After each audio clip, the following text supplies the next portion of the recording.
Bonjour à tous et bienvenue pour une nouvelle vidéo Marprod. Alors aujourd'hui, tuto un petit peu particulier autour de la sculpture parce que je vais utiliser de la plastiline qui est une pâte donc réutilisable qui est utilisée souvent sur les tournages et toutes les sculptures de cinéma. Donc c'est cette pâte rouge que vous voyez sur tous les masques et créatures avec lesquels les VFX sont généralement sculptés avant de faire des masques en latex ou ce genre de choses.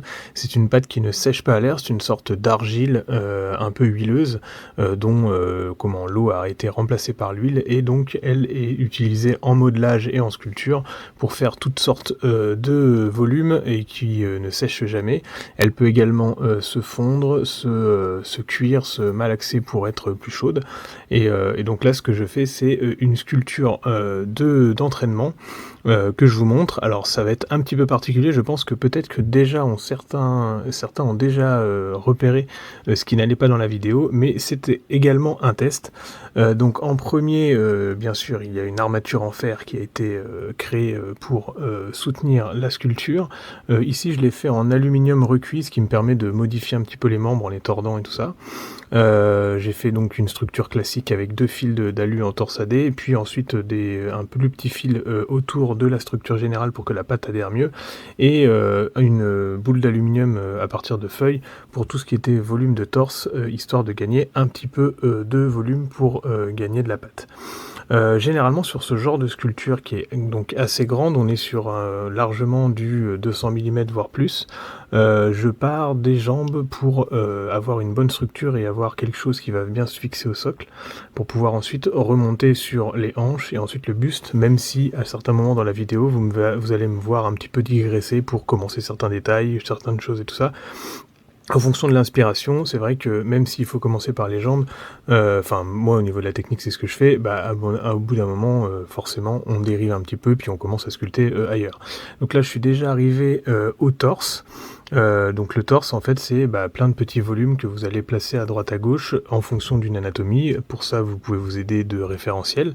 Vous allez poser les volumes des muscles généraux puis ensuite vous allez les tirer et les gratter et les lisser pour venir les lier entre eux et potentiellement enlever, creuser, enlever de la masse, rajouter de la masse à certains endroits, etc. etc. Et petit à petit, à partir de là, donc je forme le dos, ensuite les épaules et puis j'en viens au bras. Dos qui est assez important, Lux vous le dira pour si jamais il regarde cette vidéo. Donc il faut faire un creuset dans le dos pour tout ce qui est volume au niveau des lombaires et puis de ce qui va soutenir la colonne vertébrale, et puis remonter ensuite sur les dorsaux pour arriver jusqu'au trapèze et finir sur les épaules et puis ensuite tirer sur les bras. Fessier aussi également important, donc là je fais un zombie, donc en fait on est sur une peau qui est un peu flétrie, on est sur des muscles qui sont vraiment un peu décatis si on va par là. On peut se permettre quelques digressions puisque de toute façon c'est une chair qui a été putréfiée et torturée et voire même maltraitée si on va par là, hein, on n'aime pas trop les zombies. Et donc c'est pour ça que je lui ai tordu la jambe de base et qu'il a cette pose un petit peu déstructurée, notamment au niveau de ses mains qu'il tend vers l'avant. Et donc là, ce que je fais, c'est je crée une structure pour la tête, donc sur le même principe, une petite tige avec une autre fil d'alu qui va m'aider à adhérer sur ma patte, sur mes boules de pâte. Et puis je forme le gros volume du crâne. Il faut bien penser à faire l'arrière de la tête. Et pour ensuite rajouter les orbites, donc on creuse les orbites, ensuite on rajoute la mâchoire, etc., etc. Et on va petit à petit dans les détails. Donc pour ceux qui n'avaient pas observé un petit peu plus en avant, là je vais arriver dans les détails, et donc vous allez voir ce qui ne va pas dans la vidéo, c'est qu'en fait je fais un reverse sculpt, c'est-à-dire qu'en fait la sculpture a déjà été faite lors d'un atelier de sculpture que j'ai donné dernièrement, et puis bien sûr dans le cadre de cet atelier je n'ai pas pu filmer, mais je vous ai ramené la sculpture et je me suis dit je vais la déconstruire et pour la remettre à l'envers au niveau de la vidéo. Je ne sais pas si certains d'entre vous l'avaient remarqué, mais forcément il y a certains mouvements qui sont un petit peu bizarres. Donc c'était un entraînement, c'était une sorte d'entraînement de vidéaste pour moi, mais également au niveau de la sculpture, parce que ça m'a fait repenser la sculpture afin de la déconstruire finalement. Donc c'est ça qui était intéressant.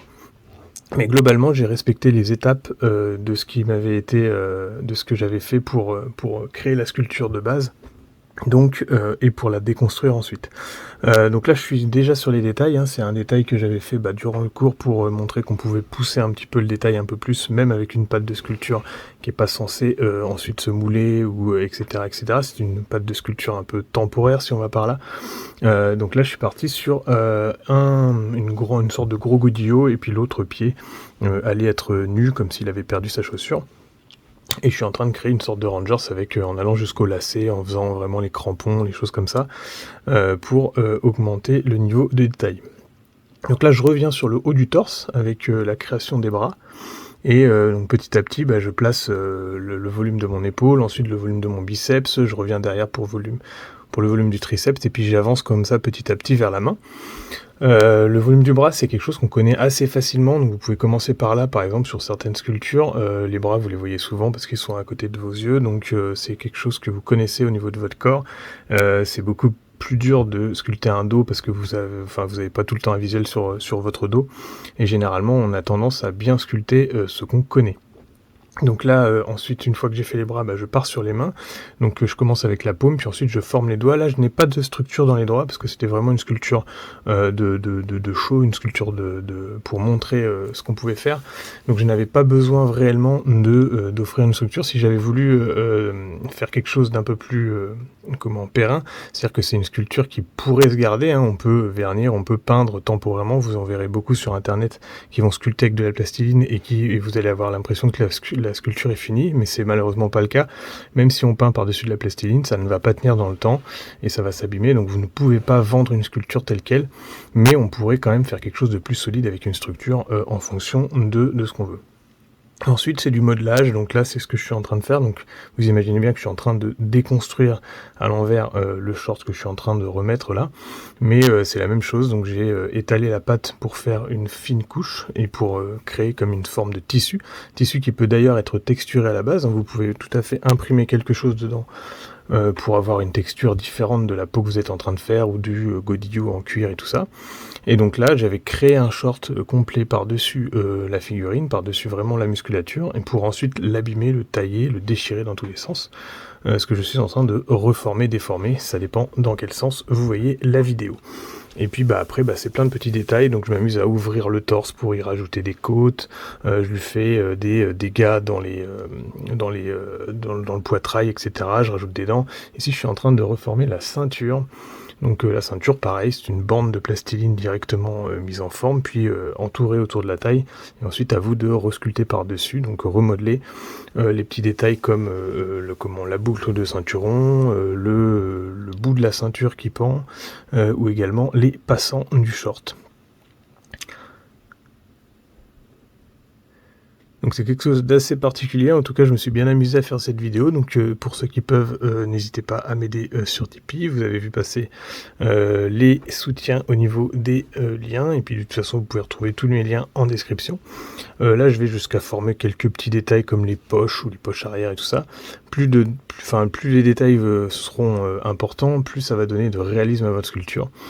Et puis bien sûr, je finis par la tête, donc les détails de la tête avec les dents, la mâchoire, pour finir par quelques tendons, des choses comme ça, et finir par les cheveux. Donc les cheveux, c'est des petites masses que je vais strier un petit peu sur place, et puis qu'ensuite je vais reposer sur le crâne directement. Et qu'ensuite je vais lisser et remettre en forme directement sur la tête.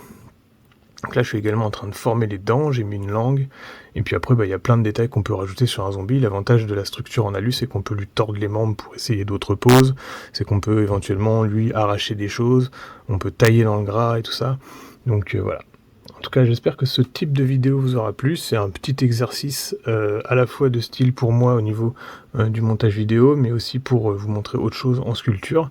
Donc c'est des choses que vous pouvez me commander aussi, hein, des sculptures. Donc là, je n'utiliserai, si vous me demandez une grosse sculpture comme ça, pas de plastiline, bien sûr, je serai sur un autre médium pour quelque chose qui soit fixe et définitif. Mais en tout cas, pour faire des sketchs, ce qu'on appelle donc des sculptures d'entraînement, la plastiline est quelque chose de très très sympa à utiliser. Vous pouvez faire également du moulage avec la plastiline parce que ses capacités un petit peu huileuses font que le silicone ne va pas adhérer. Donc moi par exemple je fais beaucoup de coffrage comme ça. Donc j'utilise la plastiline Chavant, on appelle ça. Je fais des coffrages avec pour couler mes morceaux de moule de silicone à l'intérieur. Alors les détails des doigts, les doigts sont assez caractéristiques sur une figurine humaine. Il faut pas faire des boudins tels quels. Le doigt il a une forme, il a une forme qui va être rectangulaire à la base, puis ensuite s'affiner vers un carré et pour finir sur presque une spatule. Donc il a vraiment une forme particulière sur toutes ses tranches et il faut essayer de lui donner un petit peu de structure et puis notamment des angles au niveau des phalanges pour pouvoir avoir une sorte de réalisme. Là, je réalise on va dire des trous de balles de fusil ou alors éventuellement carrément des impacts de shotgun dans le torse et puis j'abîme les plaies. Donc il a une grosse plaie dans le dos où on voit les côtes à l'arrière.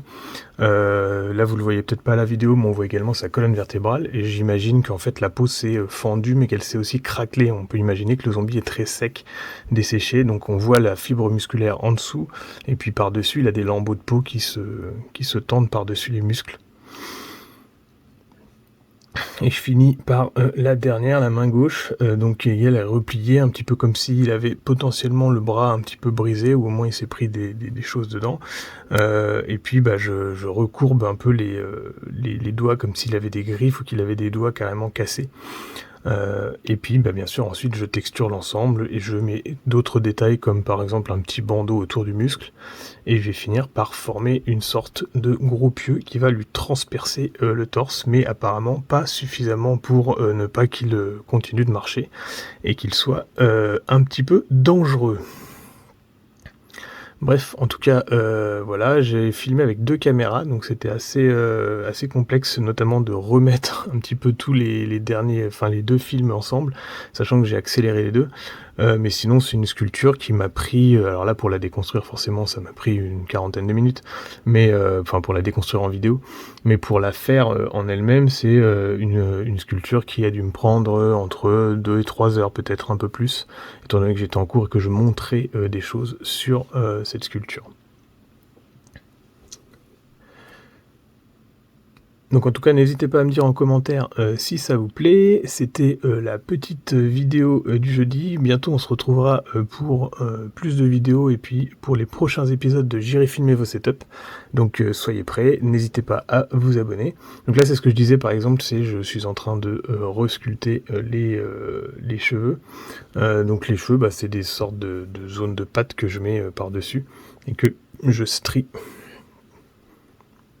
Donc il y a plusieurs outils que vous pouvez utiliser. Moi j'utilise l'outil spatule de base.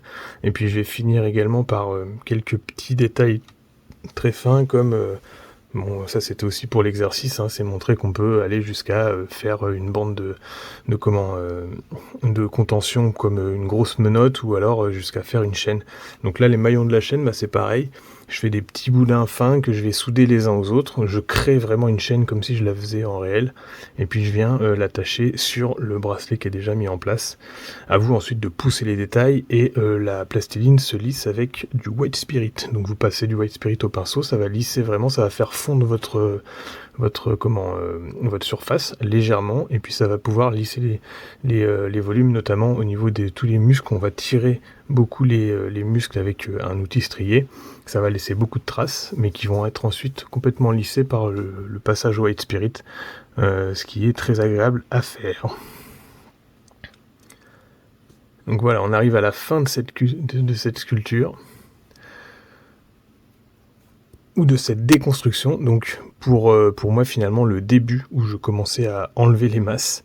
Donc c'est un exercice qui est assez marrant de détruire ce qu'on vient de faire. Ça arrive souvent en sculpture, de toute façon, de faire et défaire. Et là j'avais besoin de récupérer mon pain de plastiline après le cours, bien sûr. Donc pour la suite, je mets un petit pieu sur l'avant. Et puis je me fais une nouvelle structure avec une sorte de barre qui va faire comme si c'était une barre à mine finalement. J'enroule de la matière autour et puis je vais lui donner de l'angle et la planter carrément à l'intérieur de l'épaule, comme s'il avait reçu ça en travers de l'épaule droite, mais malheureusement c'est pas de ce côté-là qu'est le cœur.